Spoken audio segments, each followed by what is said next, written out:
अस्सलामु अलैकुम वरहमतुल्लाहि वबरकातुह। ईमान के अंदर दाखिल होने के बाद इस्लाम का जो सबसे बड़ा बुनियादी रुकन है वो नमाज है। नमाज की अहमियत कौन नहीं जानता। हम भी जानते हैं और आप भी जानते हैं कि नमाज की क्या अहमियत है। नमाज अल्लाह की नज़र में कितनी बड़ी इबादत है। नमाज एक ऐसी इबादत है जिसके बारे में हमारे नबी सल्लल्लाहु अलैहि वसल्लम ने फरमाया कि जो शख्स नमाज को जानबूझकर छोड़ता है वो मोमिन नहीं रहता बल्कि वो काफिर हो जाता है। इससे बड़ी वईद और क्या हो सकती है कि आदमी किसी चीज़ को छोड़ने की वजह से काफिर हो जाए, वो मोमिन न रहे। लेकिन अफसोस की बात यह है कि नमाज की इतनी सारी अहमियत के बावजूद, नमाज की अहमियत हमें मालूम होने के बावजूद हम नमाज में सुस्ती करते हैं। हम में से कुछ लोग नमाज से गफलत बरतते हैं। हम में से कुछ लोग नमाज को जानबूझकर छोड़ते हैं। नमाज में सुस्ती करने वाले का अंजाम क्या है, आइए हम देखते हैं। हम सब के नबी हज़रत मोहम्मद मुस्तफ़ा सल्लल्लाहु अलैहि वसल्लम फरमाते हैं कि एक रात मेरे पास दो शख्स आए और वो दोनों मुझे लेकर चले। मैं चलते चलते एक ऐसी जगह पहुंचा जहां मैंने देखा कि एक शख्स लेटा हुआ है और उसके सरहाने एक शख्स अपने हाथ में पत्थर लिए खड़ा है। वो उस पत्थर को उठाकर ज़ोर से इस लेटे हुए शख्स के सर पर मारता है, जिससे इस लेटे हुए शख्स का सर चूर चूर हो जाता है और वो पत्थर दूर जा पड़ता है।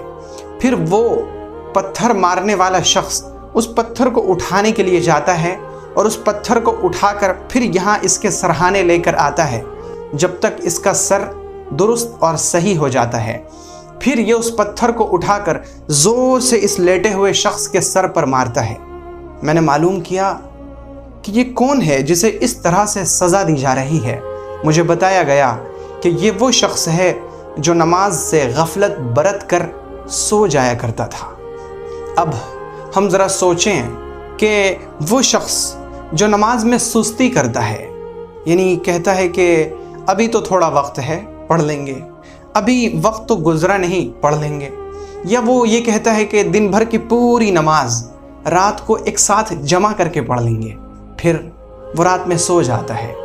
या जब नमाज का वक्त होता है तो वो और कामों में मशगूल हो जाता है कि अभी तो मैं मसरूफ़ हूँ, मैं जब फारिग हो जाऊँगा तो नमाज पढ़ लूँगा।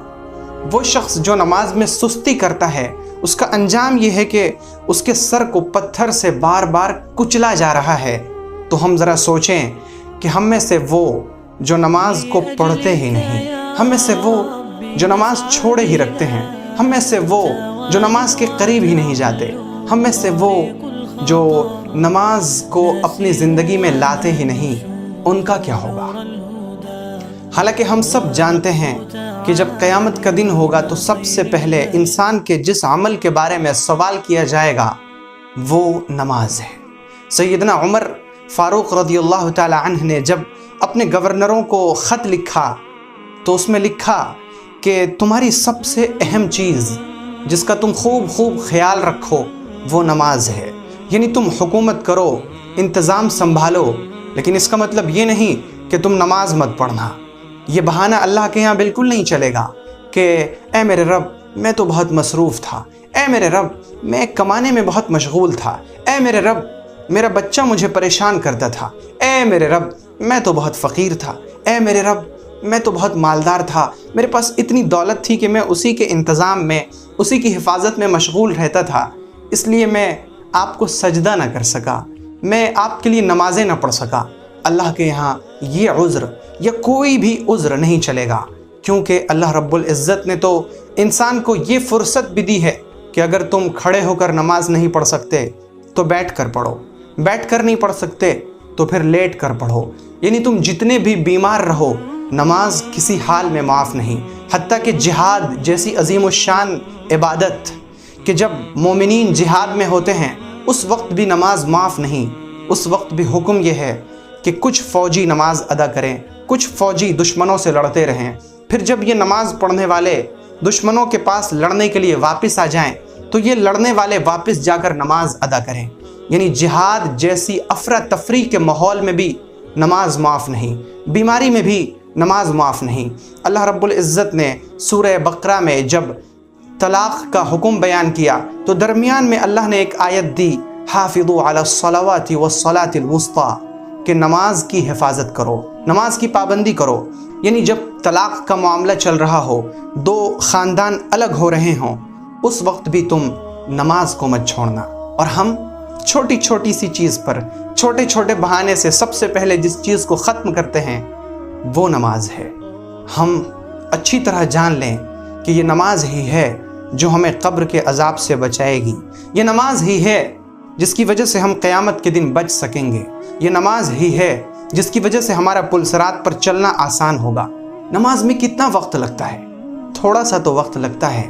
جب آپ اللہ کے لیے تھوڑا سا وقت نکالیں گے تو اللہ رب العزت آپ کو فراغت بھی دے گا، آپ کے دل کو غنا اور مالداری سے بھی بھرے گا۔ اللہ تعالیٰ آپ کے کاموں کو سمیٹ دے گا کہ آپ آسانی سے اپنے کاموں کو انجام دے لیں گے۔